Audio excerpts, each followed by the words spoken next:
Bienvenue à tous dans cette masterclass de découverte du vin, Tour de France, notre premier Tour de France Ideal Wine. Donc, nous sommes très, très heureux de vous accueillir et de lancer avec vous ce nouveau concept. Donc, je suis Angélique Delangzin, cofondatrice d'Ideal Wine. Et je vais vous présenter la belle équipe qui a mis en place et organisé tout pour ce Tour de France. Donc, Elsa Ginesté, qui travaille au sein de l'équipe marketing et communication d'Ideal Wine. Constance Foussard, qui a organisé cette dégustation, avec Manon Bernard en soutien technique. Donc voilà, nous sommes très très heureux de vous accueillir. Nous aurons la joie ce soir de parcourir 6 régions et nous avons plusieurs des vignerons propriétaires des domaines qui sont présents avec nous. Donc, nous allons goûter les vins et faire le tour de ces régions. Ils interviendront. Si vous avez des questions, compte tenu de notre horaire qui est un petit peu, notre timing qui est assez serré, comme vous pouvez l'imaginer, n'hésitez pas à réagir ou à nous poser toutes vos questions par écrit sur le côté dans la discussion et nous les regrouperons pour échanger avec chacun des vignerons. Vous avez donc vos 6 petits flacons qui ont été, qui sont issus des vins que les domaines nous ont fait parvenir, qui ont été reconditionnés par une société spécialisée dans cette technique très, très protectrice pour les vins. Donc, vous avez donc, j'imagine, sorti vos vins. Vous pouvez d'ores et déjà servir les 2 premiers blancs s'il ne fait pas trop chaud chez vous. Nous, on a beaucoup de soleil et on a une pièce qui est assez chaude, donc on les sortira un petit peu au dernier moment. On va commencer par quelques points d'initiation sur l'histoire du vin et sur la dégustation. Et ensuite, on attaquera dans le vif du sujet avec la dégustation. Donc, n'hésitez pas, posez toutes vos questions, réagissez. Ça nous intéresse beaucoup de savoir ce que vous en pensez tout au long de la dégustation. Très bien, donc je vais commencer effectivement par vous donner quelques informations clés sur le vin. Donc déjà peut-être 2-3 chiffres à retenir, des chiffres qui peuvent vous permettre de briller un peu en société lors d'un repas par exemple. Alors donc pour l'historique du vin, il faut savoir que la vigne sauvage est apparue bien avant l'homme et elle a été domestiquée par l'homme donc au cours du 7e millénaire avant Jésus-Christ. Donc ça c'était pour la vigne. Pour ce qui est vraiment du vin, vous savez peut-être que l'une des plus anciennes traces archéologiques de vin qui a été découverte, c'était en Géorgie et c'était au 6e millénaire avant Jésus-Christ. Donc, on peut dire que ça fait au moins 8000 ans que l'homme produit du vin. Alors maintenant, si on s'intéresse au vignoble français, il a été implanté beaucoup plus tard, donc 600 ans avant Jésus-Christ, dans la région de Marseille par les Phocéens. Et ensuite, il s'est développé par les Romains dans toute la France. Alors maintenant, si on fait un bond dans le temps pour avoir quelques chiffres aujourd'hui, il faut savoir que le vignoble mondial couvre environ 7,4 millions d'hectares et qu'il y en a près de 10% qui se situent en France, 750 000 hectares. Voilà donc pour les chiffres clés. Je ne sais pas si vous avez pu en noter quelques-uns. Maintenant, on va passer à comment fait-on du vin. Donc, j'imagine que vous connaissez les grandes lignes. Je vais vous donner une explication très succincte qui vous pourrez bien sûr aller la compléter ultérieurement. Donc, à la base, vous savez évidemment que la base du vin, ce sont les raisins, puisque le vin est du jus de raisin fermenté. Donc, il y a différentes variétés de vignes, comme pour tous les fruits. Donc, c'est ce qu'on appelle les cépages. Chaque cépage a ses caractéristiques propres, est plus ou moins adapté à la culture selon les régions. Voilà, donc ces cépages, ils vont être cultivés toute l'année. C'est le travail du vigneron, justement, de veiller au bien-être de la vigne, du départ jusqu'à la floraison, qui se transforme ensuite en raisin, et jusqu'au vendange final. Et ensuite se passe vraiment la phase des vinifications. Donc, les raisins sont vendangés, manuellement ou pas, et puis les raisins sont acheminés au chai. Donc là, le but, c'est d'extraire le jus de ces raisins et de le faire fermenter. Donc, pour extraire le jus des raisins, c'est ce qu'on appelle le pressurage des baies qui peut se faire via différentes sortes de pressoirs. Ensuite, on va faire macérer ces raisins. Donc, c'est la macération vraiment qui va donner la couleur, les tanins, puisqu'il faut savoir que même si les raisins sont blancs ou rouges, tous les jus de raisin quasiment sont blancs. Donc, c'est vraiment la macération qui est importante dans la vinification. Au cours de cette macération a lieu la fermentation. Donc, c'est là vraiment que le jus se transforme en vin. C'est les levures, généralement les levures qui vont être présentes naturellement sur les baies des raisins, qui vont transformer les sucres en alcool. Donc, ça, c'est la partie fermentation. Il y a vraiment beaucoup d'options, des techniques de vinification différentes qui existent, hein, qui laissent une assez grande marge aux vignerons pour marquer différemment les vins ou au contraire les marquer le moins possible. À Bordeaux, par exemple, on peut parler de la technique de l'assemblage, hein, qui consiste, dans la plupart des cas, à assembler différents cépages, différentes parcelles, à l'inverse de la Bourgogne, où on est vraiment sur le monocépage, la parcelle la plus précise possible. Voilà, donc là, je vous ai justement parlé déjà presque un petit peu de la dernière phase, qui est l'élevage, parce qu'en fait, une fois que cette fermentation est terminée, on va encore stocker le vin quelques temps, quasiment toujours, hein, ça peut aller de quelques mois à parfois plusieurs années. Et donc, c'est ce qu'on appelle l'élevage et ça peut se faire dans différents types de contenants. Généralement, vous savez, on entend souvent parler d'élevage sous bois, hein, ça peut être en barrique ou dans des plus grands formats, mais il y a aussi des élevages qui se font en cuve béton, en cuve inox. Voilà, il y a différentes possibilités. Et donc ensuite, le vin, une fois que l'élevage est fini, il est bien sûr mis en bouteille et commercialisé.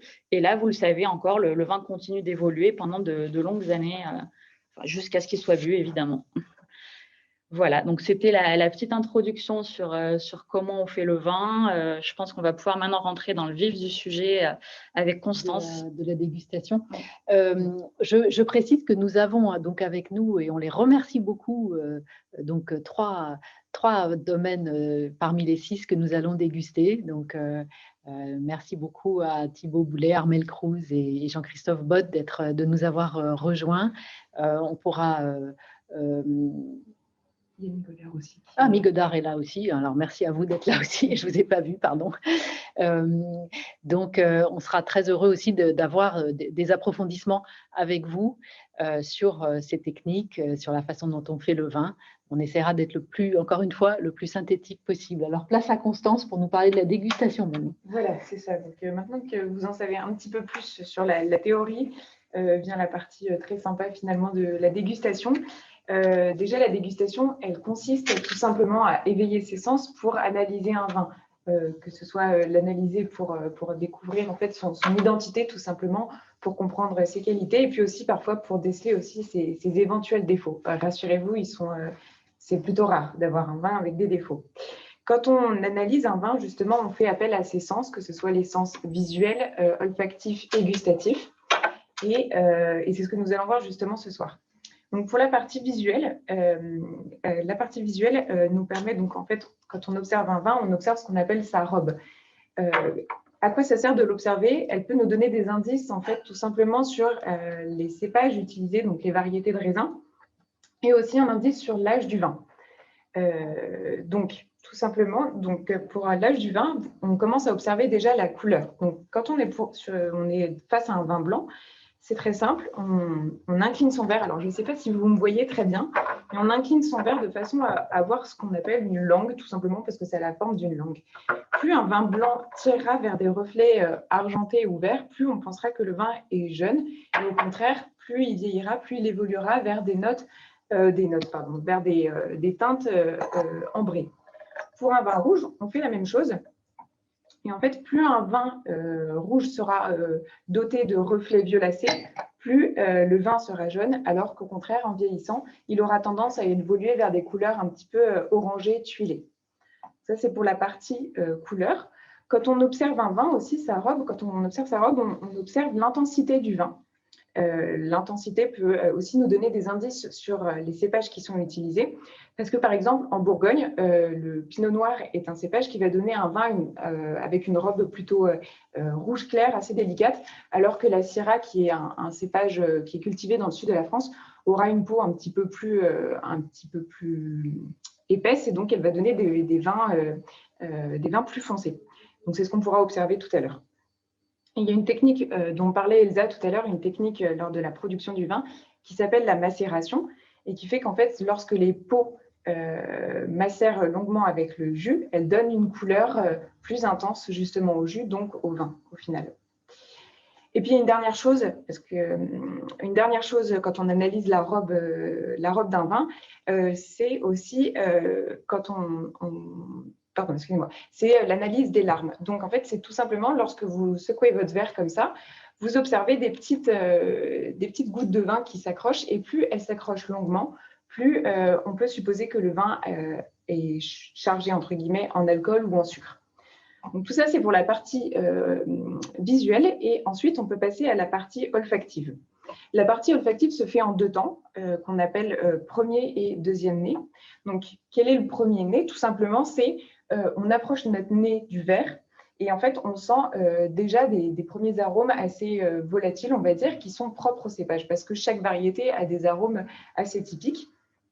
Et puis aussi, ça nous permet tout simplement de voir si, avant de servir le vin à nos convives, si le vin a un défaut ou non. Le deuxième nez, pour le coup, c'est comment on peut le sentir. En fait, on secoue tout simplement son verre, on remue le vin, et en fait, là, on sentira des arômes beaucoup plus puissants. Et là, ce sont des arômes qui, tout de suite, peuvent nous donner des indices sur la façon dont le vin a été produit. Est-ce que le vin, par exemple, a été élevé dans un contenant en bois, et donc le vin va avoir des petites notes vanillées, de café ou d'épices? Ou alors, ça peut nous donner aussi des indices sur l'âge du vin. Est-ce que le vin a vieilli longuement en bouteille, et donc du coup, là, il évoluera vers des notes de champignons, de sous-bois. Donc voilà, tout ça, ce sont des grandes lignes, mais c'est l'idée. Très bien résumé. C'est bien résumé, bon. Donc voilà pour la partie olfactive. Et puis, c'est une partie qui introduit ensuite la partie gustative, qui finalement est quand même une des plus importantes, puisque le vin est fait pour être bu. Et donc là, la partie gustative, comment ça se passe? Il faut vraiment avoir l'impression de mâcher le vin, en fait, parce que ça nous permet de sentir à la fois les saveurs, et aussi de sentir la texture. Quand on analyse un vin gustativement, la texture est très importante. Elle permet de nous faire imaginer des associations d'accords mets et vins, déjà. Et puis, oui, je pense que c'est le principal, finalement. Alors, par exemple, pour un vin blanc, qu'est-ce qu'on pourrait sentir? Est-ce que le vin sera assez fluide? Est-ce qu'il sera, comment dire, une texture assez légère, assez délicate? Ou au contraire, est-ce qu'il sera un petit peu plus ample en bouche? Est-ce qu'il s'éternisera plus longuement sur la langue? Un vin rouge, est-ce qu'il sera plutôt léger, assez goulayant, on pourrait dire? Est-ce qu'il sera assez pulpeux? Ou alors, au contraire, est-ce que ça sera un vin qui aura du corps, qui sera charpenté, qui sera massif, qui prendra toute la place dans la bouche? Et puis, par exemple, pour un vin liquoreux, donc ces vins blancs très sucrés, là, on aura une impression d'avoir carrément, par exemple, une cuillère de miel en bouche. Ça sera très suave, ça pourrait être même sirupeux et très persistant. Donc ça, c'est vraiment pour la texture. Et puis alors, les arômes, les saveurs qu'on sent en bouche, en général, ce sont à peu près les mêmes choses que ce qu'on a pu déceler au nez. Et puis surtout, quand on goûte un vin, on est très attentif à son dynamisme, parce que comme je vous le disais, le vin est un produit vivant, et donc du coup, au début, on s'attache à l'attaque. Est-ce que le vin tout de suite livre ses saveurs tout de suite, ou alors est-ce qu'il est plutôt timide et puis il les fait exploser petit à petit? Voilà, ça c'est vraiment l'attaque. Est-ce que l'attaque est franche ou non? Ensuite, on a le milieu de bouche. En milieu de bouche, là, on sent vraiment toutes les saveurs du vin. Et puis, surtout, la texture. On s'attache à la texture. Et puis, à la fin, la finale, tout simplement. Est-ce que le vin persiste longuement en bouche? Est-ce qu'il persiste en saveur et en texture, tout simplement? Donc, voilà, tout ça, ce sont les... Et puis, il y a un point qui s'appelle la rétro-olfaction. Oui, la rétro-olfaction qui est très importante, justement. Et, parce qu'en fait, c'est sentir...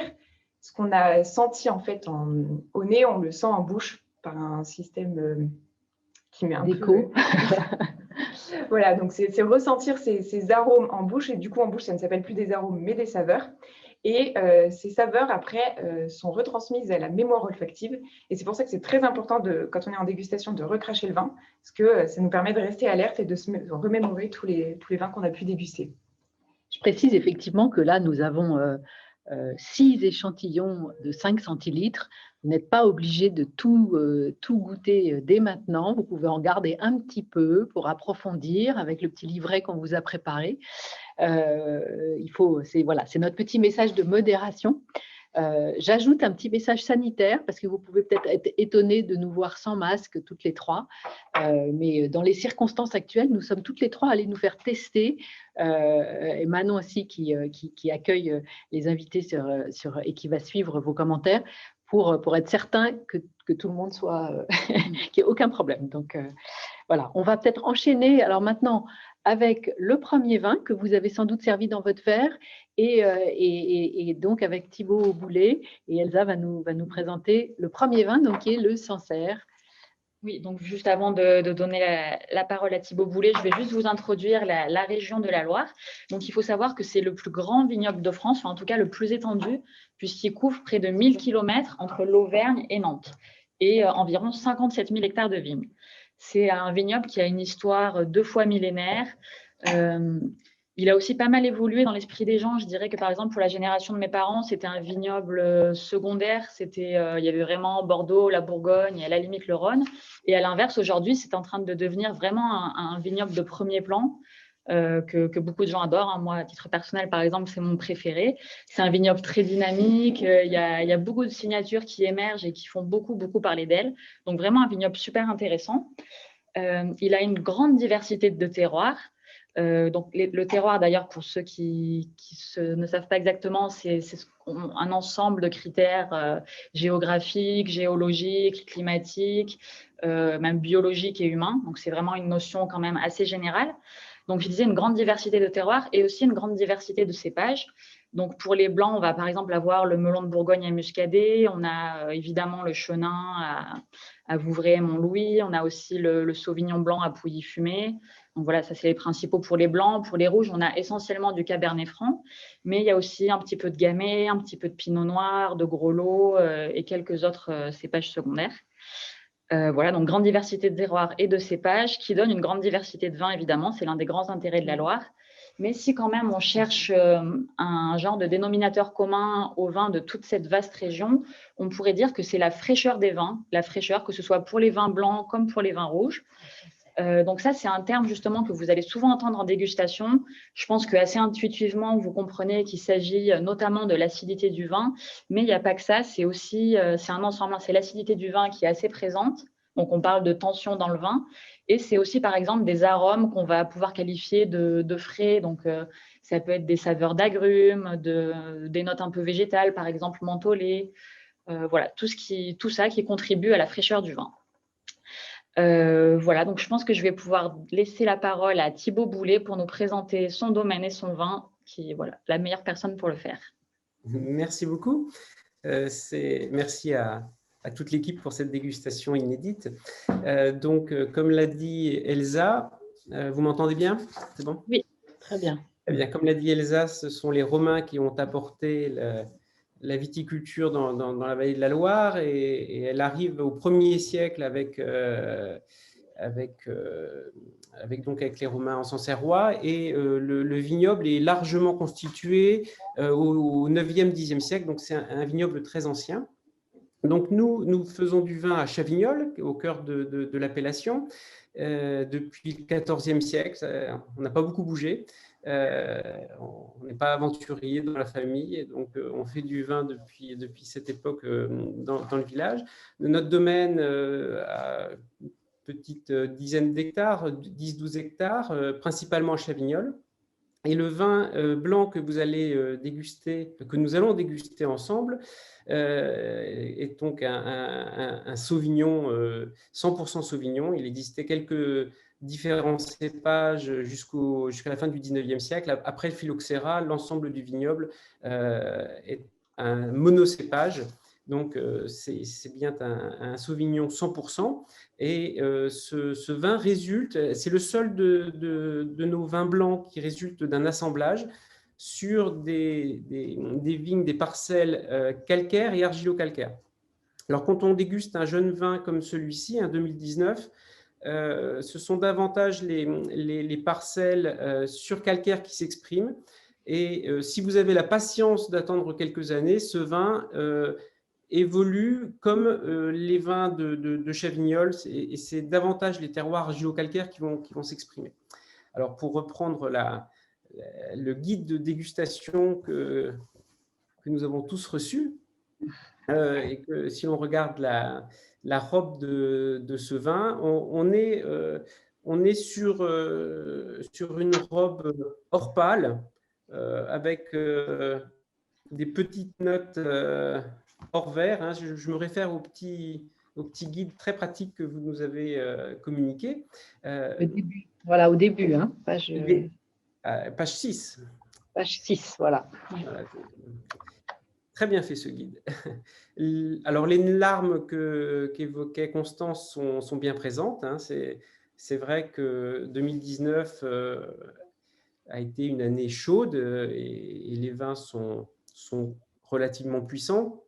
Malgré tout, ils conservent. Et si on porte le nez sur le verre, une certaine fraîcheur. Alors, je serais très, très hésitant à vous dire exactement ce qu'il faut retrouver au nez, parce que selon les sensibilités, vous irez vers les arômes fruités, les fruits blancs, la pêche, les agrumes.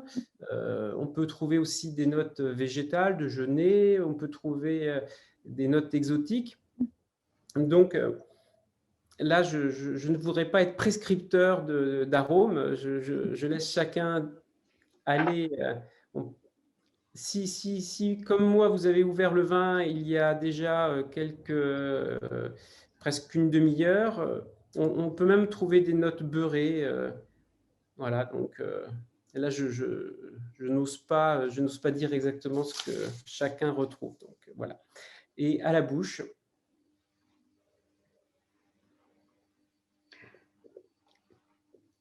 on a une bouche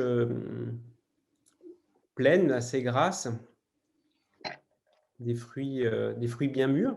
C'est encore un vin serré, nerveux, mais il s'exprime bien, hein. Qu'est-ce que tu en penses, toi? Je trouve que le vin affiche, enfin bon, c'est sûr, c'est un vin qui est encore très jeune, mais il y a quelque chose d'assez cristallin dans le vin, assez léger, somme toute. Je veux dire, c'est vrai qu'on est sur un vin qui est encore en devenir, mais il y a quelque chose d'assez fin, cristallin, je veux dire, plutôt assez vertical dans l'expression. Mais bon, oui. Je suis complètement d'accord.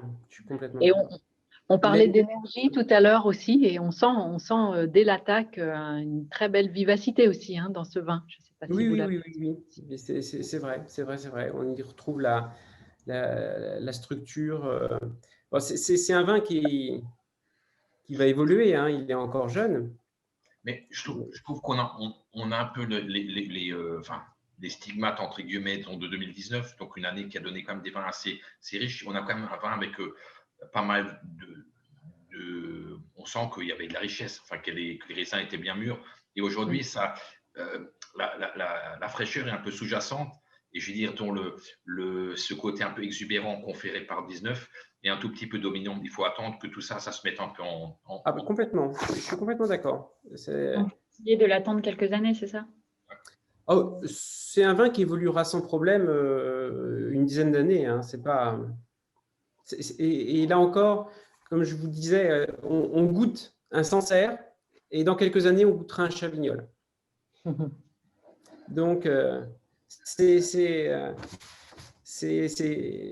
la particularité de nos terroirs. C'est pas les vins les plus faciles à boire très jeunes.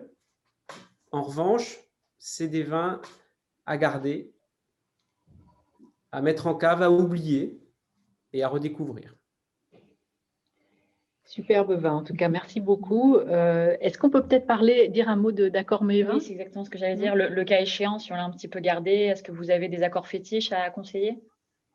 Alors, ça va évoluer avec le temps, évidemment, mais je ne sais pas, avec le confinement, on a le temps de préparer un carpaccio de Saint-Jacques, une truite cuite, rôtie sur la peau. On peut...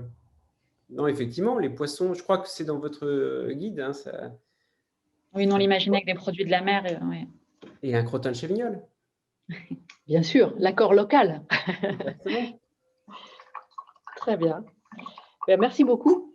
Thibaut, et Bah, bravo, merci à vous. très Et joli puis, vin. Et je précise que vous avez sur votre domaine de magnifiques terroirs, Claude Beaujeu, les Monts d'Année, vraiment c'est vraiment un on a magnifique la chance domaine. d'avoir de beaux terroirs à Chavignol, effectivement, la côte d'Amigny, la fameuse Grande Côte, les Monts d'Année avec la parcelle de la Comtesse, le Clos de Beaujeu. Mais c'est déjà un Chavignol. De très, très, très beaux vins. Tous les vins qu'on goûte ce soir, c'est notre sélection de ce qu'on appelle les indispensables chez Ideal Wine, c'est-à-dire des vins dont on considère que tout amateur qui se respecte se doit d'avoir ces vins-là dans sa cave. Donc, on en a identifié un certain nombre et on a décidé de faire ce tour de France pour les passer en revue avec vous et vous convaincre qu'effectivement, vous devez absolument les avoir dans votre cave. Alors, effectivement, on avait commencé par l'Alsace dans notre petit livret, donc toutes nos excuses, mais on a pensé que ce serait plus judicieux de démarrer par le Sancerre. Donc, on va peut-être passer à l'Alsace maintenant. Voilà. Merci beaucoup Thibaut. En tout cas, vous nous avez très bien introduit Jean-Christophe et à ta région. Du coup, maintenant, on va partir en Alsace pour découvrir l'autre vin. Donc, vous pouvez tous vous servir si ce n'est déjà fait. Une petite introduction comme a pu le faire Elsa sur la Loire. L'Alsace est très connue pour sa diversité de terroirs. Il faut dire que l'Alsace a une histoire géologique assez mouvementée.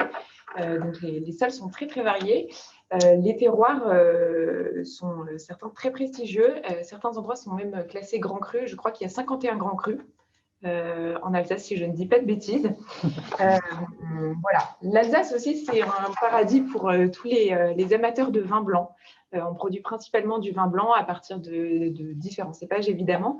Donc, 4 sont considérés comme nobles. Et parmi eux, le Riesling. Et le Riesling est un des cépages est le cépage qui constitue le vin que nous allons goûter, justement. Donc, Jean-Christophe, vous pourrez nous en parler un petit peu plus longuement après. Mais, non, pas trop long. Pas trop long. Non, mais un petit peu plus.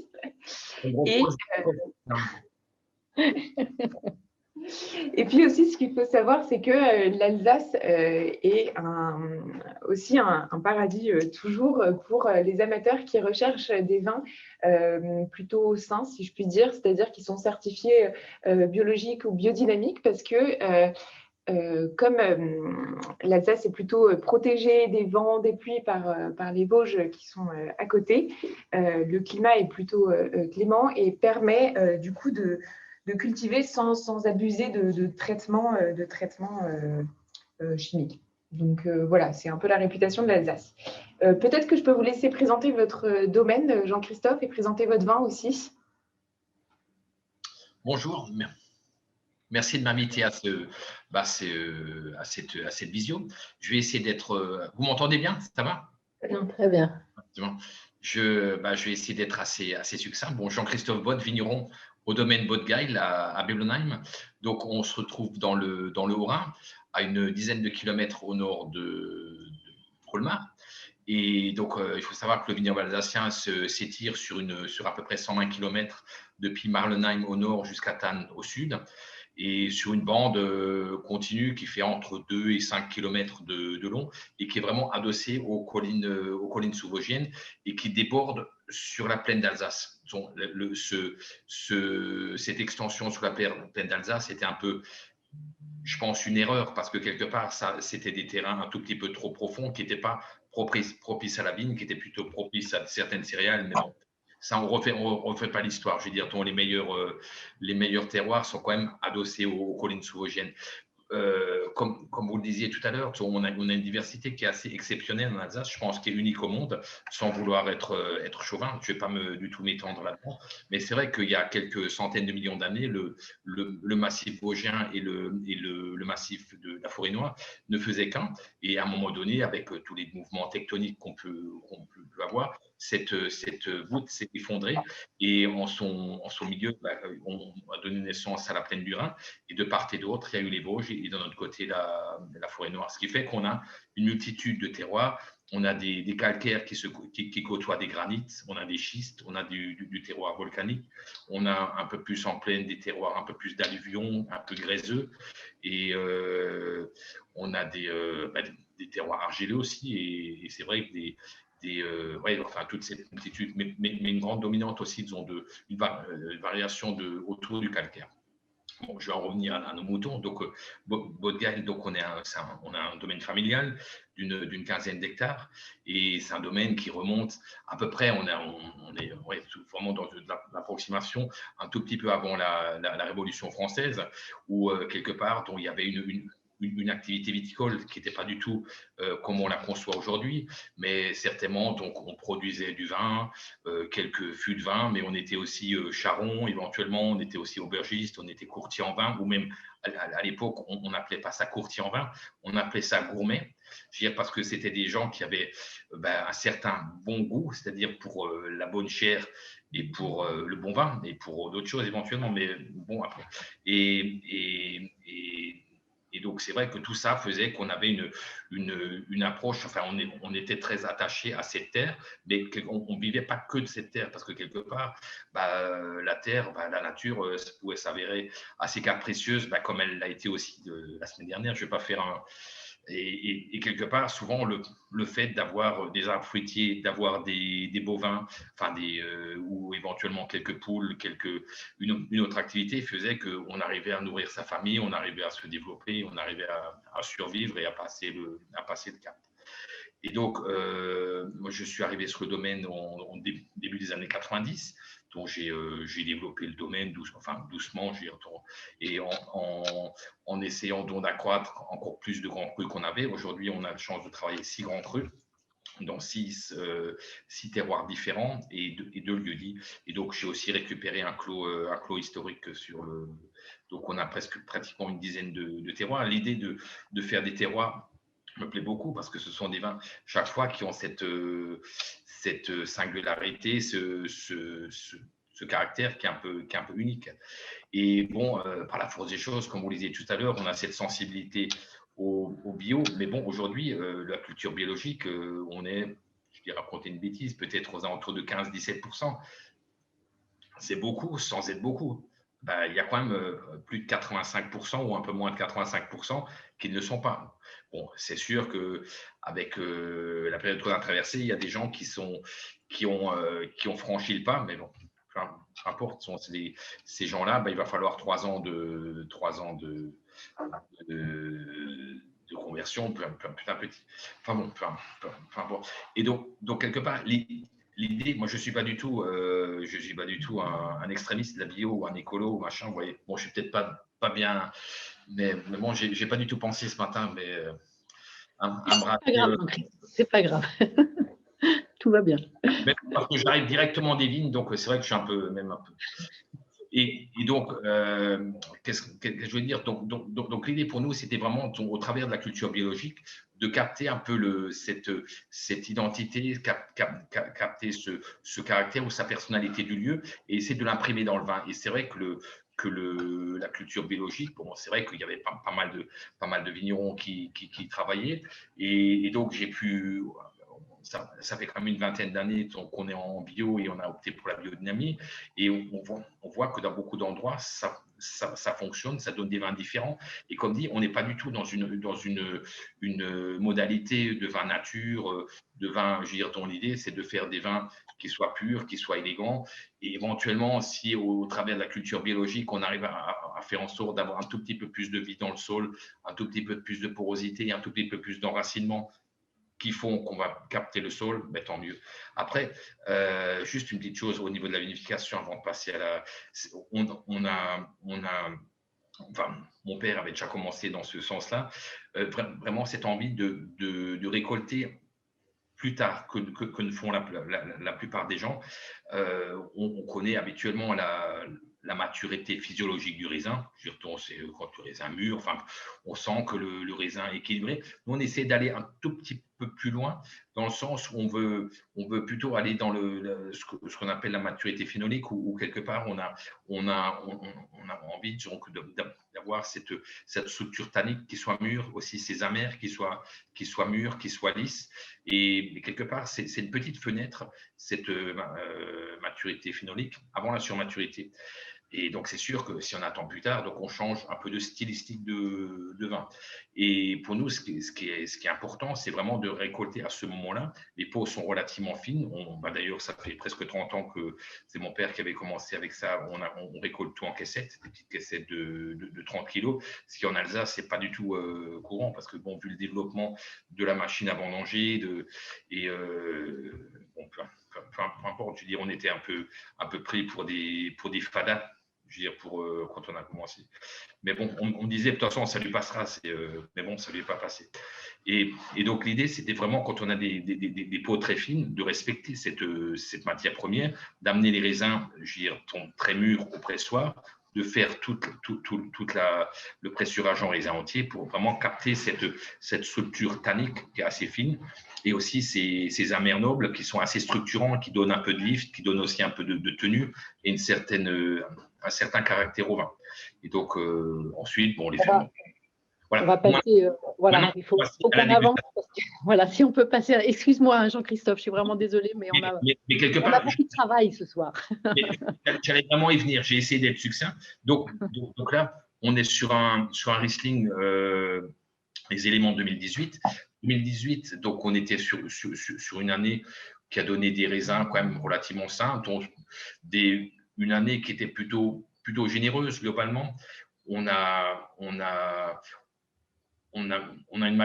C'est des raisins qui proviennent d'une zone quand même assez vaste de Pierre-Ribeauvillé, Riquewihr et Zellenberg. On est globalement sur des éboulis graiseux et sur des alluvions qui reposent sur un socle d'argile. Donc, on a à la fois un vin qui a quelque chose d'assez élégant, d'assez fin, mais quand même en bouche quelque chose d'assez ample, une certaine épaisseur apportée par la Marne. Je pense que le Grès, je veux dire, apporte quelque chose d'assez fin, assez délicat, et la Marne apporte une certaine épaisseur, une certaine largeur. C'est sûr, c'est un vin qui est encore un peu jeune, qui est encore un peu marqué par la vinification, par la jeunesse, et qui mérite, comme le Sancerre qu'on a bu précédemment j'allais dire de Gérard, enfin de la Maison Boulet, donc il mérite encore un tout petit peu de vieillir.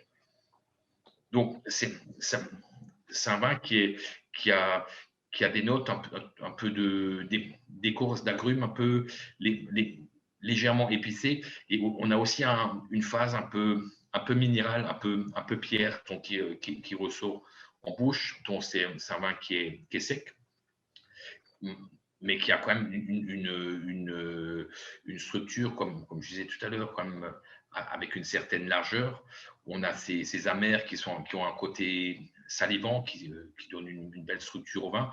Donc, c'est sûr, c'est un vin qui est encore un peu jeune, mais on peut déjà faire des accords relativement intéressants.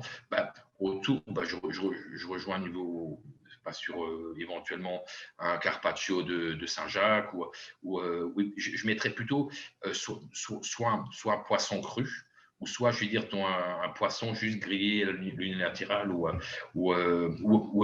éventuellement un Carpaccio. Je vais dire pour pas être trop précis. Et voilà, pour les amateurs qui connaissent pas bien le terme minéral, comment est-ce que tu le définirais? Il y a le côté pierre. Qu'est-ce que mais quelque part, ça c'est un peu la déformation ou l'altération du Riesling qui, après quelques années, mais dont là c'est quelque chose qui est vraiment très très en retrait, qu'on perçoit à peine, où il y a comme tout produit, enfin produit organique, que ce soit liquide ou solide, il y a une certaine forme de dégradation organique, et le vin, on a ce côté un peu hydrocarbure qui devient de plus en plus présent au fil du temps. Plus on a un vin, je veux dire, ou surtout un raisin qui était très mûr, plus tard ce caractère apparaît. Bon, il apparaît, il est toujours un peu présent, même jeune, mais souvent après une dizaine, quinzaine d'années, c'est quelque chose qui est un peu plus présent, je veux dire, dans le vin. Mais ce que je trouve toujours très intéressant, il faut toujours qu'il y ait ce mix entre ce minéral, ce côté un peu pierre à fusil, côté presque un peu fumé, et toujours du fruit. Si on a que que du minéral, c'est souvent que le vin est, enfin pas du tout le côté pierre à fusil ou hydrocarbures ou pétrole, comme certaines personnes l'appellent, c'est que le vin souvent est déjà un peu vieux. Et il n'y a pas tellement d'amateurs pour ce type de vin. Voilà, Il est magnifique. Merci beaucoup. Avec plaisir, merci de m'avoir invité. Alors, on va peut-être continuer. Tu voulais dire un petit mot sur la dégustation pour finir de ce vin? Oui. Enfin, moi, je rejoignais exactement ce que disait Jean-Christophe. C'est vrai qu'on ressent le côté un petit peu, les amers nobles, comme vous dites. Moi, ça me fait toujours penser à un côté un peu pamplemousse. Mais ce que vous disiez sur j'allais dire sur le côté hydrocarbures, c'est vrai que c'est peut-être à retenir pour ceux qui ne l'assimilent pas forcément au Riesling, mais c'est vraiment l'un des arômes typiques du Riesling qui permet par exemple de reconnaître ce cépage en dégustation à l'aveugle. On sait que généralement quand on a cet arôme, on est vraiment sur un Riesling. Oui. Moi, je lui ajouterais une petite, là, je trouve dans ce vin, il y a une caractéristique de plante médicinale, je ne sais pas si c'est lié à, je ne sais pas à quoi, si tu le relis à quelque chose, Jean-Christophe, mais il y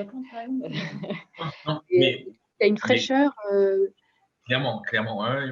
Je veux dire, j'ai du mal à définir clairement, mais je comprends tout à fait ce que tu veux dire, quelque chose un peu herbe coupée, mais quelque chose qui a une certaine, pas fugace, mais qui a quand même une certaine intensité, mais j'ai du mal à définir ce que c'est. En tout cas, merci beaucoup, bravo. Ces 2 premiers vins blancs sont magnifiques. On va passer alors maintenant au Beaujolais. Voilà, et surtout, non, c'est moi. C'est toi qui continue. Voilà, je continue, mais cette fois, je passe au rouge. Donc, on va passer au Beaujolais, une région que vous connaissez très certainement pour son Beaujolais nouveau, qui est commercialisé au mois de novembre, mais qui est une région très recherchée en ce moment, parce qu'elle produit des vins à la fois souples, gourmands, fruités, frais, très appréciables, savourés pour eux-mêmes. Ou alors même, il y a des vins dans certains coins qui sont vraiment structurés, taillés pour la garde. Donc c'est une très belle région qui mérite d'être découverte. C'est une région qui est connue aussi pour sa diversité de terroirs. Pour faire un peu les choses globalement, on va dire qu'au nord, ce sont des terroirs, alors j'ai peur d'inverser, donc c'est plutôt granitique, et au sud, c'est calcaire. Non, c'est plutôt l'inverse. Sinon, majoritairement granitique au nord et calcaire au sud. Et c'est une région qui est divisée en 12 AOC. Donc vous connaissez certainement les 10 crus du Beaujolais, dont Morgon, justement. Dont vient le domaine que nous allons présenter. Et puis, il y a 2 autres AOC, donc Beaujolais et Beaujolais Village. Le Beaujolais, c'est aussi une unité de cépage, c'est-à-dire que pour les vins rouges qui sont majoritairement produits donc à hauteur de 98%, c'est le gamay qui est utilisé. Et justement, c'est le gamay que nous allons goûter tout à l'heure. Et pour les blancs, c'est le chardonnay, un cépage qu'on retrouve également en Bourgogne. Il y a une autre typicité du Beaujolais, c'est que là-bas, il y a un vrai vivier de domaines dits nature, c'est-à-dire que ce sont des domaines qui choisissent de respecter le fruit lors de leur processus de vinification et qui vont vraiment limiter les intrants, ne pas utiliser les sulfites ou pas du tout, voire peu, en fait. Voilà un peu pour cette introduction sur le Beaujolais. Et là, nous allons goûter le Beaujolais Village 2019 du domaine Migaudard. Migaudard qui est avec nous d'ailleurs ce soir, il me semble l'avoir vu. Migaudard est œnologue de formation et elle a créé son domaine en 2013 avec quelques hectares justement à Morgon, qui est un des 10 crus du Beaujolais dont je vous parlais tout à l'heure.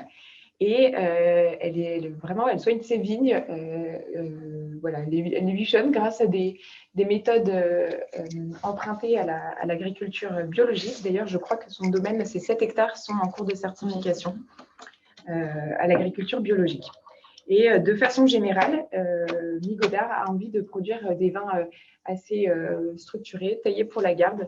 Enfin, nous, c'est en tout cas ce qu'on a pu observer, parce qu'on a l'habitude de les goûter assez régulièrement.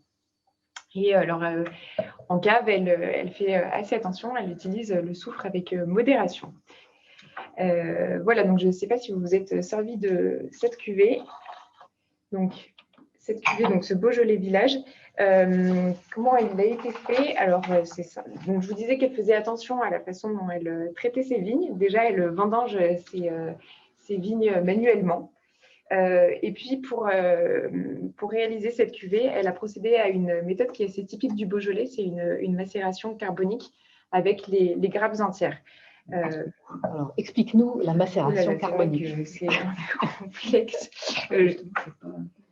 C'est pas la même. Il me semble que justement, c'est pas des macérations carboniques.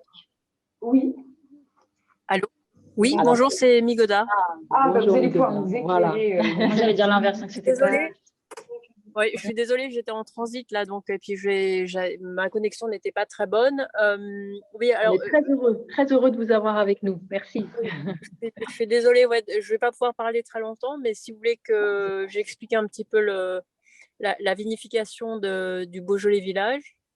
Avec plaisir. Alors, voilà, donc le Beaujolais Village 2019, les Beaujolais Villages que je produis, donc ça fait que 2 ans que je produis ce vin-là. C'est 100% de grappes entières, comme vous l'avez très justement dit. Donc, avec une macération de 2 semaines. Alors, ce qu'il faut savoir, c'est que j'évite au maximum d'avoir la macération semi-carbonique. Donc via justement l'extraction telle que je le pratique, c'est-à-dire pigeage et remontage. Donc c'est une manière aussi de permettre d'extraire les tanins, mais également d'éclater les baies, ce qui fait qu'il n'y a pas trop de macération carbonique. Du fait que j'utilise 100% de vendange entière, il y a forcément un petit peu de macération semi-carbonique, car c'est avec le fruit complet qu'il peut y avoir le process de fermentation intracellulaire à l'intérieur de la baie, et en condition aussi de saturation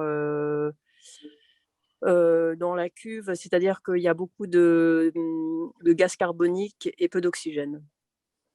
Voilà, donc c'est une macération de 2 semaines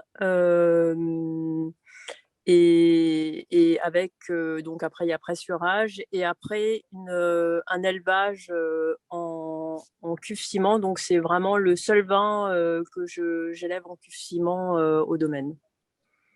Voilà. Oui, merci beaucoup. Merci beaucoup.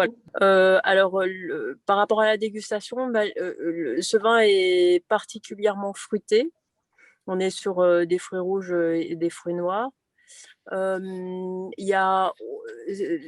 C'est assez étonnant parce qu'on pourrait presque penser qu'il y a aussi un peu d'élevage en fût, c'est-à-dire qu'on retrouve un côté un petit peu boisé, fumé, mais pas du tout puisqu'on est en élevage 100% cuve ciment. Avec une matière tannique qui structure le vin. Et c'est vrai que moi, en final, je ressentais un petit côté un peu même légèrement poivré, je trouvais. Et non, c'est une texture, c'est une matière assez souple, assez simple. Et quand on avait échangé, vous disiez que pour l'accord gastronomique, vous suggériez justement un plat qui serait, j'ai envie de dire, assez simple, en fait, qui ne va pas écraser le vin. Vous pensiez à des œufs en meurette, étant donné le... Oui, exactement, oui. J'en ai parlé avec, c'était lors d'une dégustation et d'une discussion avec un sommelier, et c'est vrai qu'on est arrivé sur ce type de plat qui pourrait bien s'appareiller, le vin pourrait bien s'appareiller avec ce plat. Bon, merci beaucoup pour la dégustation. Et puis, merci à vous. Merci à vous. Vous êtes très réputé auprès des amateurs de vin pour la délicatesse de vos vins et je pense que la dégustation de ce soir nous le confirme. Bravo. Merci beaucoup. Bonne soirée. Merci beaucoup. Bonne soirée. À bientôt. À bientôt. Alors, on va enchaîner avec la Bourgogne maintenant. Je voudrais juste ajouter quelque chose, non? Je peux? Vas-y, Jean-Christophe. Quelque chose que je trouve dans le vin assez intéressant. Bon, c'est sûr qu'on est sur le registre un peu cerise noire, mais en bouche, on a vraiment quelque chose qui est assez assez juteux, assez charnu, qui rappelle un peu cette chair de la cerise. On a des tanins qui sont assez délicats, qui ne sont pas très présents, qui structurent le vin, mais on a quelque chose d'assez juteux, assez charnu, qui est assez agréable. Et c'est un vin qui a vraiment, sans être, je parle de vin nature, mais un naturel d'expression. J'aime bien ce caractère parce qu'il a un déroulé assez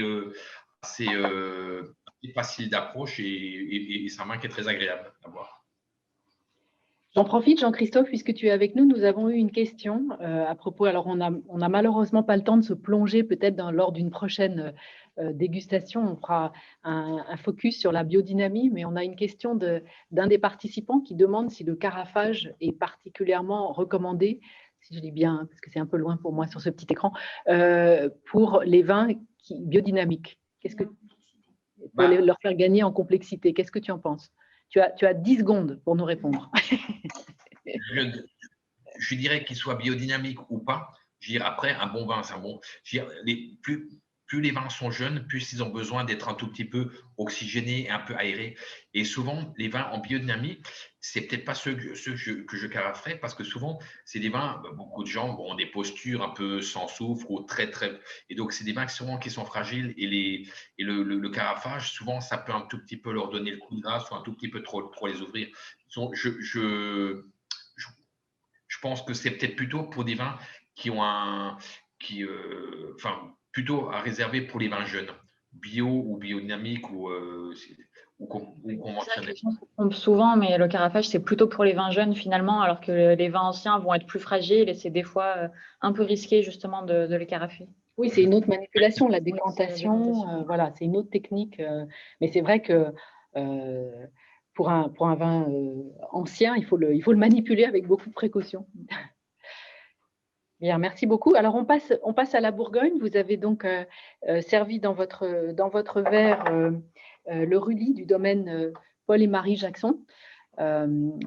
C'est intéressant d'ailleurs de passer du Beaujolais à la Bourgogne parce que donc, on a vu que dans le Beaujolais, le cépage phare, c'est le Gamay et c'est précisément ce cépage qui a été interdit en Bourgogne par le duc Philippe le Hardy en 1395. Il a interdit le déloyal Gamay. Alors nous, chez Ideal Wine, on n'est pas du tout anti-Gamay, mais disons qu'en Bourgogne, en tout cas, c'est la région où on cultive 2 cépages principaux qui sont très réputés et qui sont mondialement réputés, qui sont le pinot noir pour les vins rouges et le chardonnay pour les vins blancs.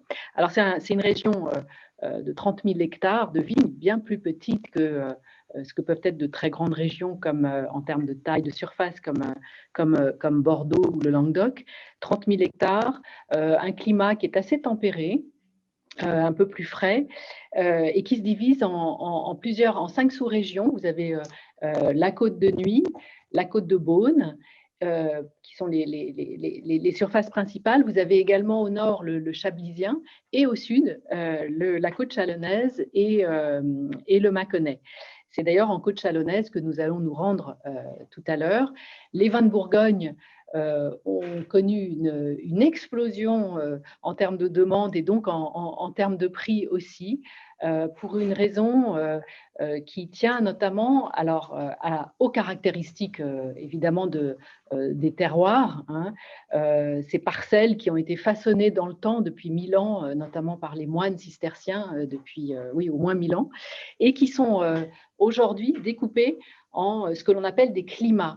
Ces petites parcelles qui ont des caractéristiques bien spécifiques, tant de sol que d'orientation, les plus prestigieux étant généralement orientés sud-sud-est, c'est celles souvent qui sont classées premier cru, voire grand cru. Et tous ces climats, ça forme vraiment une mosaïque très, très unique au monde, qui d'ailleurs a été reconnue et classée au patrimoine mondial de l'UNESCO en 2015. Donc, on a des prix qui ont un petit peu explosé. Nous qui suivons aussi beaucoup l'évolution des cours des vins et de la cote des vins, notamment dans les ventes aux enchères, nous voyons bien que ces vins de Bourgogne deviennent extrêmement chers. Donc, il reste des îlots. On continue à rechercher les endroits où on peut trouver, malgré tout, des vins de Bourgogne qui restent relativement abordables. Et à cet égard, la côte chalonnaise est vraiment intéressante parce qu'on y trouve encore des pépites et des vins relativement abordables. C'est le cas du domaine Paul et Marie Jackson. Donc là, on est au sud de la côte de Beaune, dans la côte chalonnaise, donc à côté de Chalon-sur-Saône par définition. Une région, donc on a à peu près 4000 hectares de vignes. Le domaine Paul et Marie Jackson, lui, est évidemment beaucoup plus petit. Il est implanté dans le village de Rully. Et la famille Jackson a contribué après la guerre en 1945 à replanter les vignes. Henri Jackson a fait un travail, il a progressivement agrandi son domaine qui couvre aujourd'hui 18 hectares entre Rully et Mercurey par différents rachats. Donc, certaines parcelles, d'ailleurs, sont même classées en premier cru. Donc, il travaille selon ce qu'on appelle une méthode de lutte raisonnée, c'est-à-dire qu'il a avec une attention très forte à l'environnement, enfin tout ce qui protège, pour éviter, dans la mesure du possible, les traitements chimiques. Parfois, ça n'est pas possible, mais en tout cas, il y travaille. Il n'utilise pas, en tout cas, de désherbant, ou au minimum, avec des vendanges qui sont manuelles. Les vins sont ensuite triés très soigneusement. Le domaine insiste sur le fait que ce tri est absolument indispensable pour éliminer soit des grains qui ont été un peu botrytisés, soit des grains qui sont pas assez mûrs, trop verts. Et puis ensuite, il y a une période de fermentation qui dure à peu près 2 semaines, 18 jours. Et ensuite, les vins sont entonnés, mis en tonneaux de bois et élevés pendant environ 12 mois avec un quart de bois neuf pour la plupart des vins. Donc là, la cuvée que vous avez, c'est le Rully Les Chaponnières 2018. Donc une cuvée, vous l'aurez compris, de pinot noir, avec une parcelle de 1,70 hectare qui a été plantée en 85. Et là, on a un sol qui est calcaire. On va voir un petit peu que ça contribue à l'excellence des vins du domaine. Donc, on n'a pas le domaine avec nous, malheureusement, pour commenter le vin. Donc, n'hésitez pas à donner vos commentaires.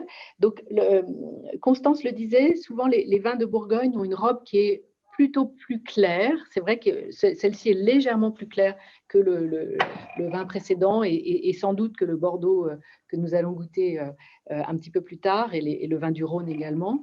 Mais elle a quand même déjà une certaine densité de rubis. Et alors au nez, on a un magnifique bouquet de fruits rouges, de cassis, de réglisse, avec des notes également un petit peu florales. On a cette fraîcheur. Et puis le petit côté de petites épices fines qu'on peut retrouver dans certains pinots. C'est un ensemble que moi je trouve très gourmand et charmeur déjà au nez, avec une belle fraîcheur.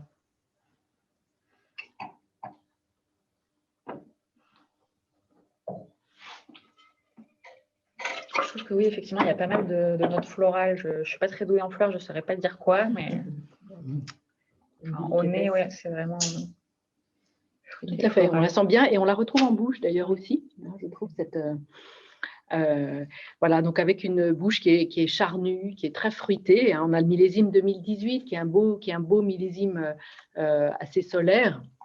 On retrouve cette notion de maturité que le domaine recherche. Je trouve qu'on la retrouve bien en bouche. On a un vin qui est parfaitement mûr. Je trouve que l'ensemble est très, très charmeur, avec une longueur, je dirais moyenne, sans vouloir diminuer les qualités de ce vin.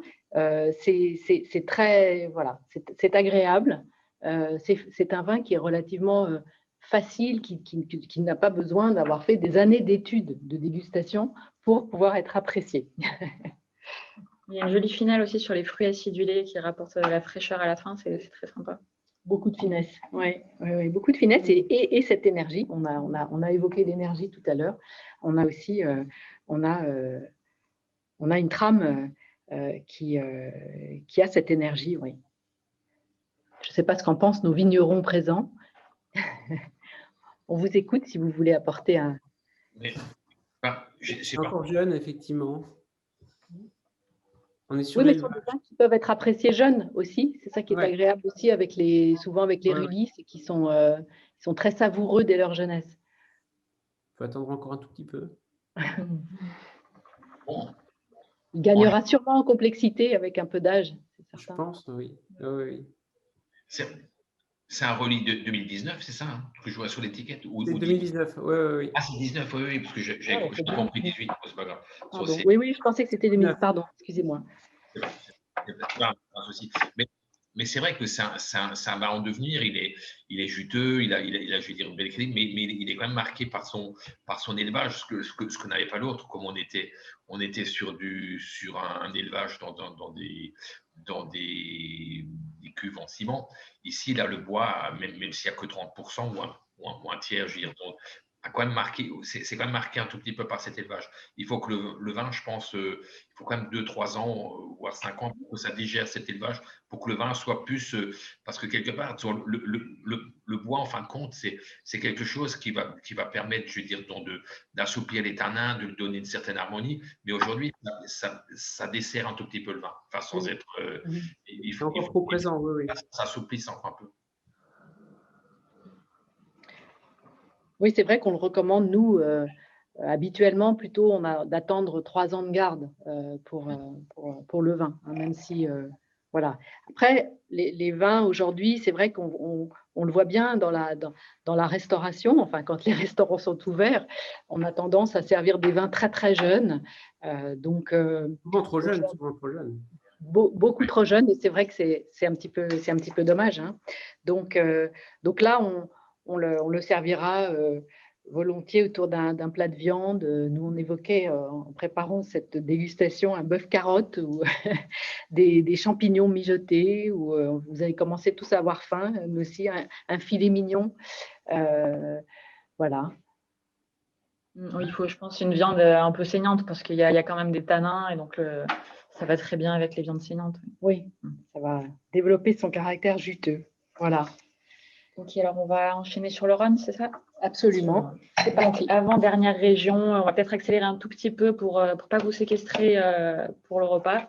Alors, donc le Rhône, il faut savoir que c'est l'un des plus vieux vignobles français et qu'il a été littéralement façonné par l'homme. Vous êtes peut-être déjà allé, vous avez vu des images, on voit vraiment, c'est un vignoble qui est en terrasse, souvent assez escarpé, hein, c'est pas forcément facile à travailler, mais c'est assez flagrant et c'est impressionnant à voir. C'est le deuxième plus grand vignoble après Bordeaux en superficie. Et c'est un vignoble qui, comme Bordeaux, est plutôt réputé pour ses vins rouges puissants, des vins rouges de très grande garde.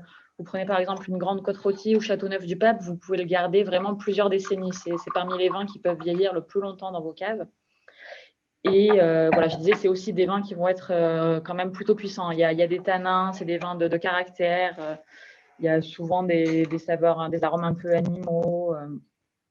Voilà.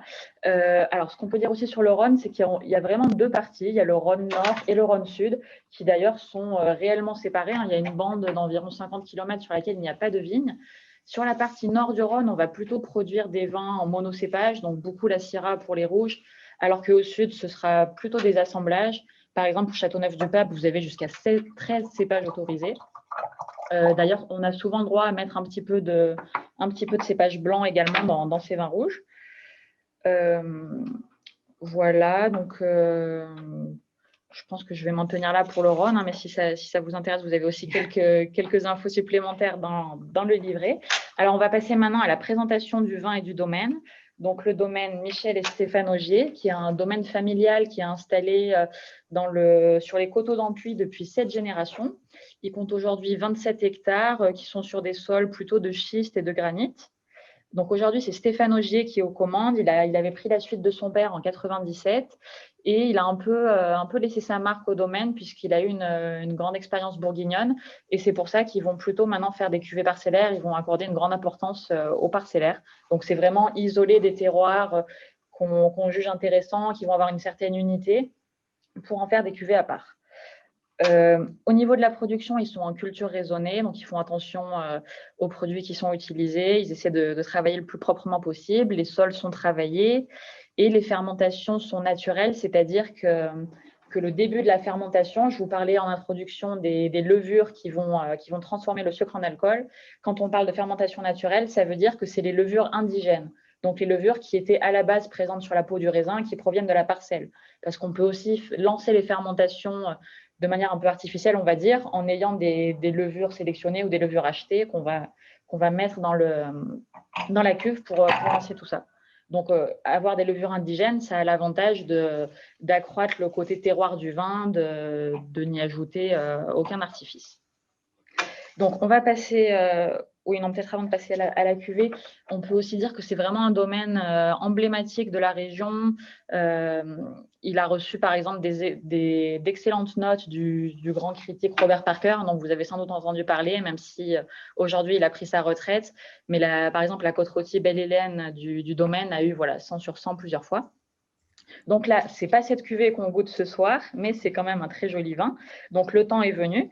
C'est une cuvée qui provient du Rhône Sud, hein, contrairement à ce que je vous disais, ils sont plutôt implantés dans le nord, mais là, c'est une parcelle qui provient du sud. C'est un assemblage de 2 parcelles qui sont situées entre Gigondas et Châteauneuf-du-Pape. Donc pour la vinification, c'est vinifié en cuve béton et il y a aussi un élevage de 10 mois en cuve béton. Hein, donc il n'y a pas de bois du tout. Donc, et puis, il y a un cépage qui est pas du Nord. Hein. Effectivement, donc il y a de la Syrah et il y a de la Grenache en majorité avec un peu de Syrah et Mourvèdre. Et c'est des vignes qui sont âgées, qui sont un petit peu âgées, entre 30 et 50 ans. Donc la couleur, on voit qu'on a une couleur rubis quand même beaucoup plus intense, par exemple, que les 2 vins précédents. Hein. C'est plus profond, c'est moins transparent, on voit pas tellement à travers.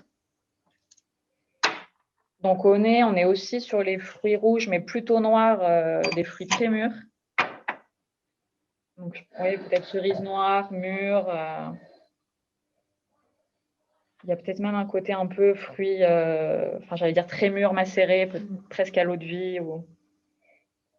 Et quelques notes épicées également. Oui, voilà, c'est ça.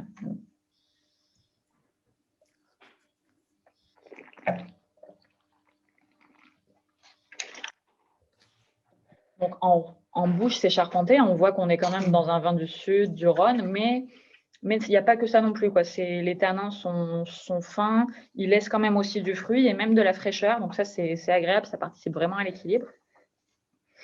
On a un degré d'alcool, là, je vois sur nos petites vinotes de 14,5. Là, on sent effectivement la puissance du vin. Oui, c'est sûr. C'est un peu chaleureux en bouche. Oui, c'est très chaleureux, notamment en finale, ça vient pas mal en finale. Ouais. Donc ça, c'est plutôt la cuvée découverte du domaine, donc ce n'est pas forcément celle qui va être destinée à la plus grande garde, mais je pense qu'on peut quand même le garder bien 5-6 ans, voire jusqu'à 8 ans. Donc pour les accords mésévins, on parlait de volaille aux fruits, donc aux figues, pourquoi pas, mais je pense qu'en fait, on peut quand même largement partir sur une viande rouge, hein, parce que il y a quand même des tanins, il y a de la matière, de la richesse. Donc, voilà, on disait aussi boudin noir, mais viande rouge avec, pourquoi pas des herbes, voilà, des petites saveurs qui vont rappeler un peu le sud. Hein, donc, tout ce qui est fruits, figues, pruneaux, ça va très bien. Voilà, si tu veux ta viande blanche, tu mets un rôti de porc au pruneau. Voilà, exactement. Ça ira parfaitement. Oui, mais une belle viande rouge, hein. Bien juteuse, bien saignante. Généreux.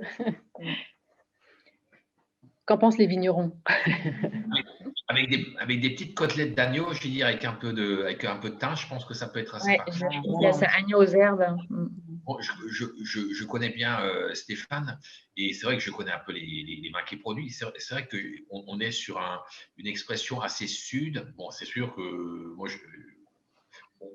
j'ai un caractère qui revient, qui est un peu un mix entre de la violette et un peu la tapenade d'olive. Je veux dire, on sent qu'on est plus au sud. C'est vrai qu'en bouche, on a un vin qui est assez exubérant, qui a de l'alcool. Bon, on est dans le Rhône, hein, je veux dire, donc ça donne pas des vins ça donne des vins structurés, assez larges, assez puissants. Mais on a quelque chose qu'on retrouve assez fréquemment, je veux dire, dans la partie Rhône Nord, Rhône Sud, ou même dans le Languedoc. Ce côté des tanins, quand le raisin est bien mûr, le côté assez cacaoté au niveau des tanins. Je veux dire, on a un côté assez gourmand, assez appétant au niveau des tanins. Ce qu'on ne retrouve pas, je veux dire, vraiment dans les rouges.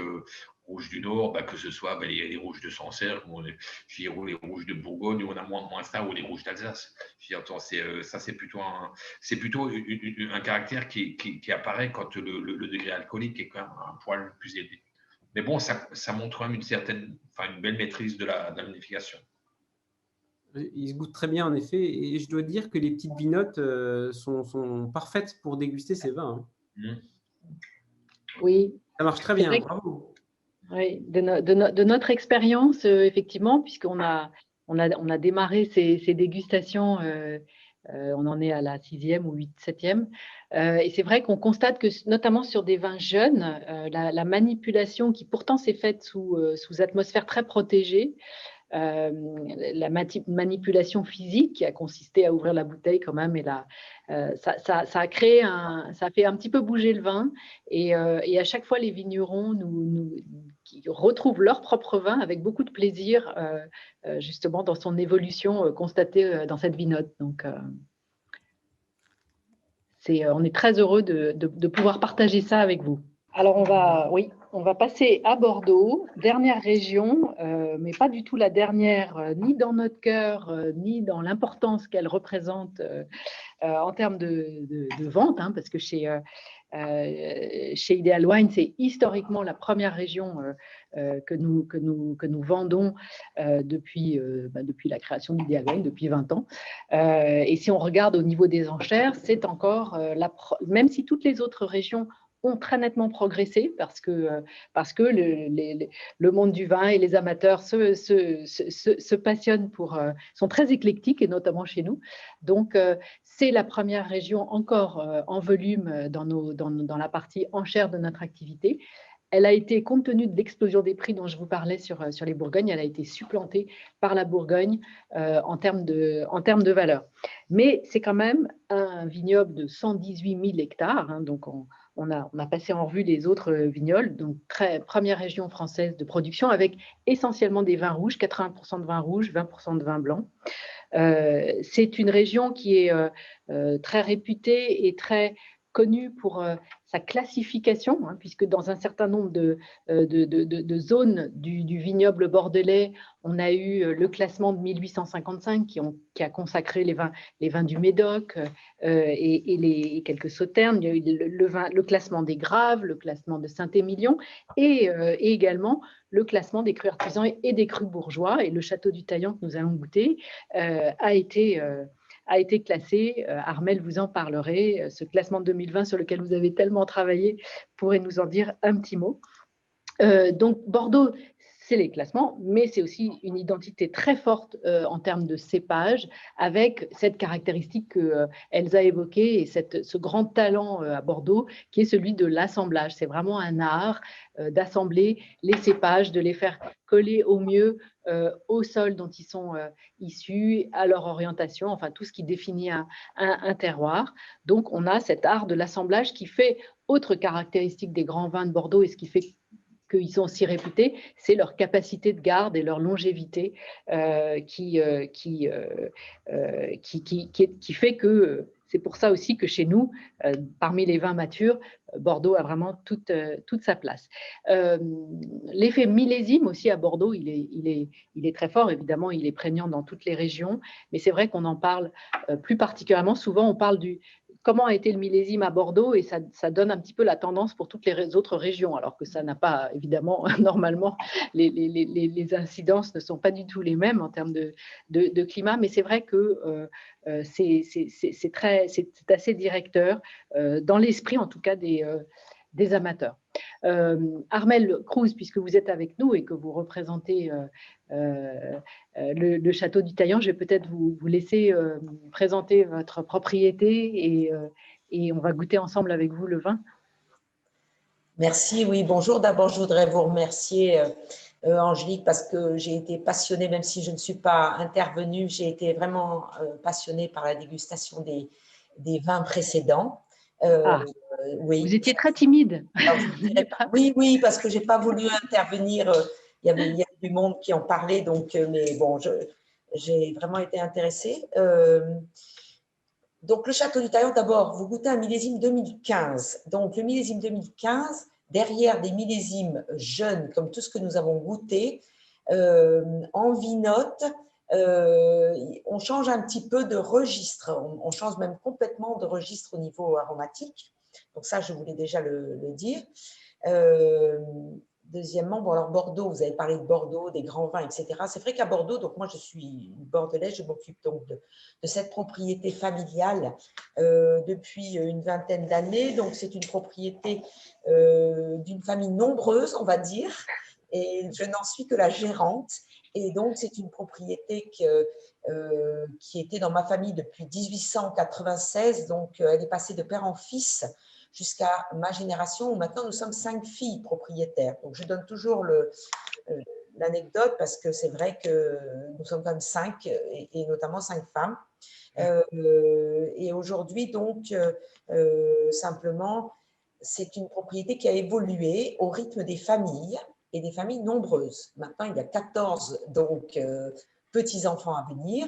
Mais donc, j'ai repris depuis une vingtaine d'années et c'est vrai que pour moi, donc c'est un terroir. D'abord, c'est une propriété qui se situe aux portes de Bordeaux, qui est quasiment dans Bordeaux, et donc, c'est-à-dire au sud du Médoc. Notre terroir, donc le terroir que j'exploite ici, est un terroir argilo-calcaire, essentiellement avec quelques parcelles graveleuses et limoneuses aussi. Vous avez donc à 70% un cépage merlot. Pourquoi? Puisque il y a quelques années, avant le réchauffement climatique, on peut dire, donc du temps de mon père, quand j'ai repris, il y avait beaucoup de Cabernet Sauvignon et le Cabernet Sauvignon avait du mal à mûrir. Et du coup, petit à petit, nous avons replanté en merlot. Voilà. Et donc, c'est plutôt atypique, hein, vous pouvez le préciser, parce que pour les personnes qui sont moins familières de la région, c'est vrai qu'habituellement, la part du Cabernet Sauvignon est plus importante dans cette partie-là du vignoble. Le Merlot, on le trouve plutôt de l'autre côté, vers la rive droite, côté Libournais, Saint-Émilion, Pomerol. Donc, c'est un vin qui n'est pas totalement représentatif du Médoc, mais c'est un vin où j'ai voulu justement m'adapter à son terroir parce que donc, ce que je voulais dire, c'est que le travail se fait, en tout cas au Château du Taillon, plus à la vigne cochée. Il y a eu un gros travail. J'ai fait énormément de choses au niveau de la vigne. Alors, nous ne sommes pas, bien sûr, Bordeaux est en transformation. Je ne suis pas en biodynamie, mais nous sommes certifiés haute valeur environnementale. J'ai beaucoup œuvré pour le fameux classement des crus bourgeois, parce qu'aujourd'hui, vous savez, à Bordeaux, pour exister en dehors des crus classés 1855, ce n'est pas toujours facile. Et donc, je me suis beaucoup investie avec mes amis les médocains, autres que les crus classés, pour faire valoir nos crus et arriver donc à avoir notre propre personnalité qui est la famille des crus bourgeois. Il faut savoir qu'on est quand même 249 propriétés à être classés crus bourgeois. Et parmi eux, donc, dernièrement, il y a eu un classement qui a été fait en février 2020. Et cette propriété, donc, qui est magnifique, dont je m'occupe, je vous disais, donc, a été classée à ce moment-là cru bourgeois exceptionnel, où là, nous sommes que 14. Et donc, je suis enfin, après tant d'années de travail, ravie d'avoir progressé. C'était une dégustation à l'aveugle sur 5 millésimes. Et c'est quelque chose qui est important. Et juste pour dire que Bordeaux, il n'y a pas que les étoiles, il y a tout un tas de vignerons, comme vous dites, qui œuvrent pour faire exister, puisque nous sommes une grosse région viticole qui n'est absolument pas uniquement les crus classés du Médoc et des Graves et de Saint-Émilion. Donc là, oui, c'est un peu l'arbre qui cache la forêt, ces crus classés. C'est vrai qu'après, vous avez… mais vous, donc ces crus bourgeois exceptionnels, donc là, c'est vraiment la plus haute marche du classement. Donc, Félicitations. Oui, alors on a été jugé donc en dégustation à l'aveugle sur 5 millésimes. Alors chez moi, chaque millésime est différent de l'autre. Je n'ai pas de règle particulière, c'est-à-dire que les vendanges commencent à la vigne et donc c'est au niveau de la maturité des raisins que j'œuvre le plus, où on déguste plus les raisins. Une fois que les vins sont entrés dans le chai, après les vinifications se font le plus doucement possible, avec le moins de manipulation possible. Donc, j'évolue un peu dans mes vinifications chaque année. Alors, 2015, pour parler de ce millésime, pour moi, je l'ai appelé à l'époque un peu l'américain, parce que l'américain de mes vins, parce qu'il était ensoleillé. C'est un millésime ensoleillé, riche en tout, donc riche en arômes, riche en quantité, en qualité, en soleil, etc. Et c'est un vin qui s'est révélé très vite à la dégustation, très vite ouvert, c'est ça que je veux dire, ce qui n'est pas toujours le cas dans les Bordeaux et notamment dans les Médocs qui passent un certain nombre d'années à être fermés. Celui-ci donc a déjà 8 ans, hein, plutôt 7 ans, puisqu'on est en 2021, même 6. Excusez-moi, j'ai du mal à compter. Et donc, le fait de l'avoir passé en vinote l'a vraiment ouvert. Et pour moi, c'est un millésime qui est donc, c'est un vin qui aujourd'hui, d'abord au niveau de la couleur, a déjà un peu des reflets, hein, déjà un peu évolué. Au niveau du nez, donc, il est très ouvert. Vous avez encore ces notes cacaotées, puisque nous, les crus bourgeois, nous vieillissons nos vins en barrique pendant 12 mois. Vous n'avez pourtant que 20% de bois neuf, mais vous voyez, il y a ce côté chaleureux avec des notes que je trouve un peu fruits confits, un peu cacaotés. Et en bouche, les tanins sont vraiment déjà fondus, déjà ronds, chaleureux. C'est un vin tout en gourmandise, si je puis dire.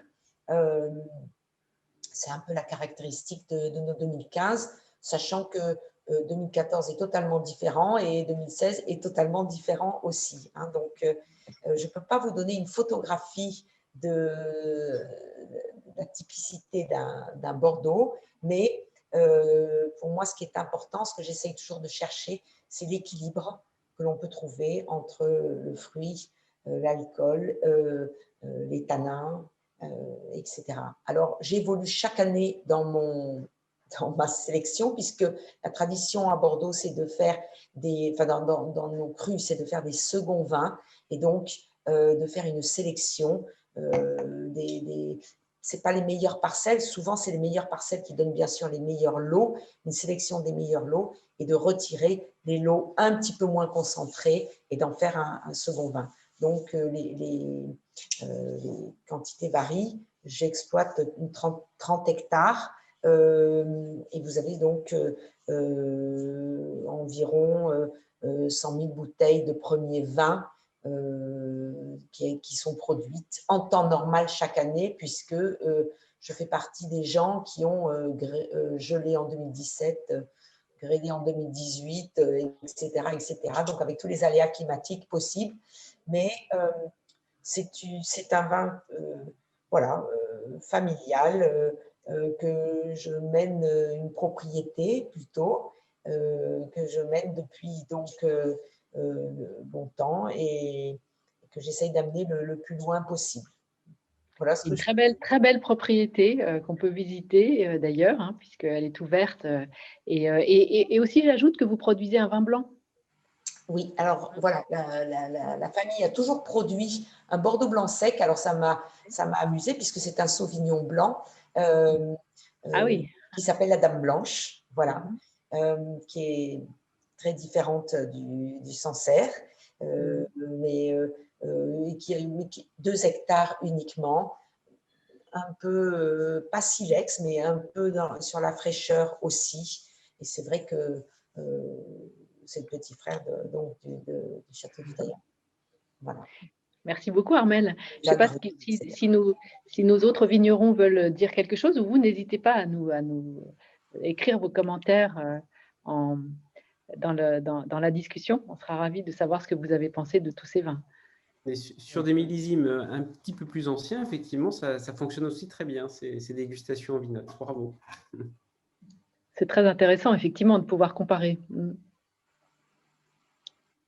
On n'a pas parlé des accords mets et vins, mais là, j'imagine que l'entrecôte à la bordelaise, c'est parfait pour ce vin.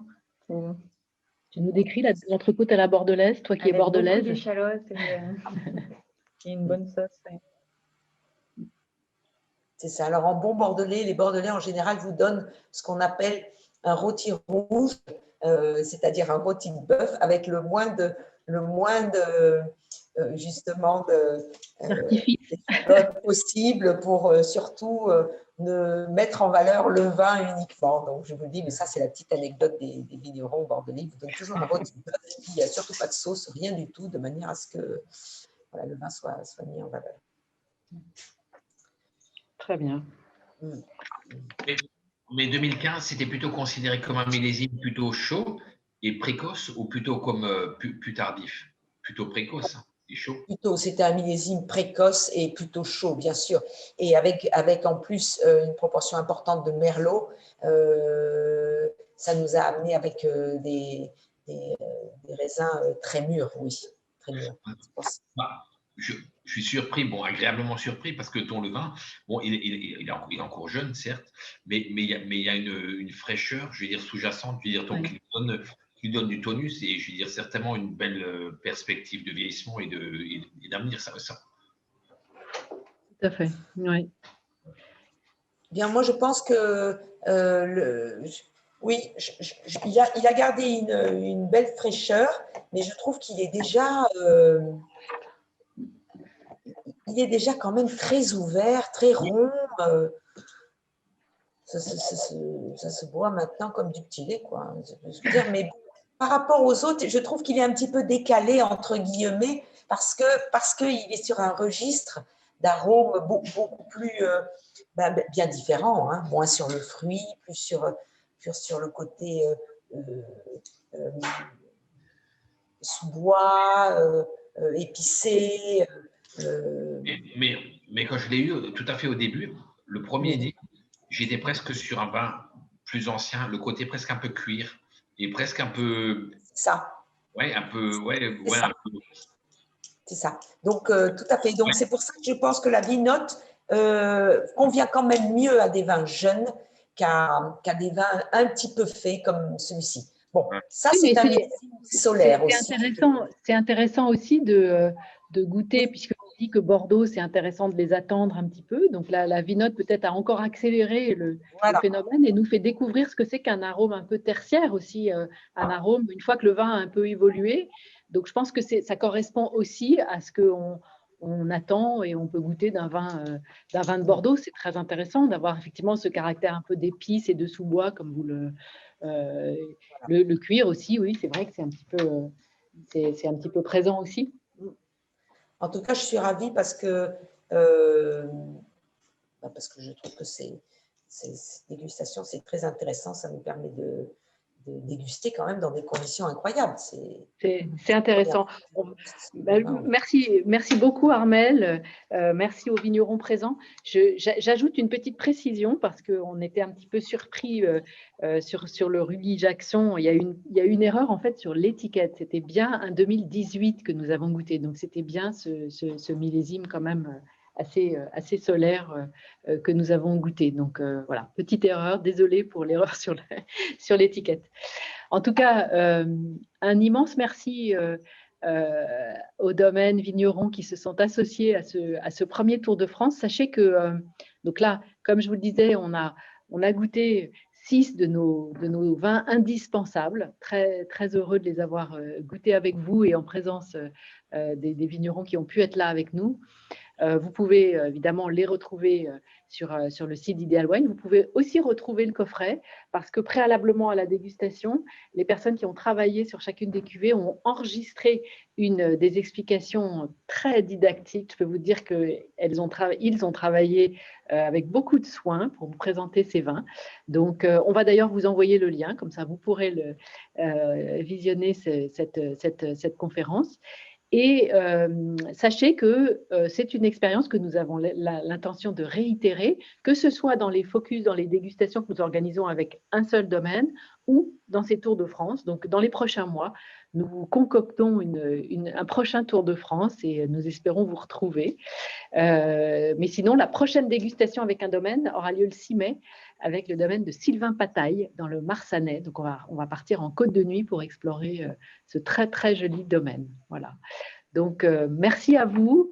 Très bonne soirée à tout le monde. Désolée d'avoir un petit peu débordé, mais c'était trop tentant de pouvoir donner la parole, laisser la parole aux producteurs, aux vignerons. Merci à vous et à très bientôt.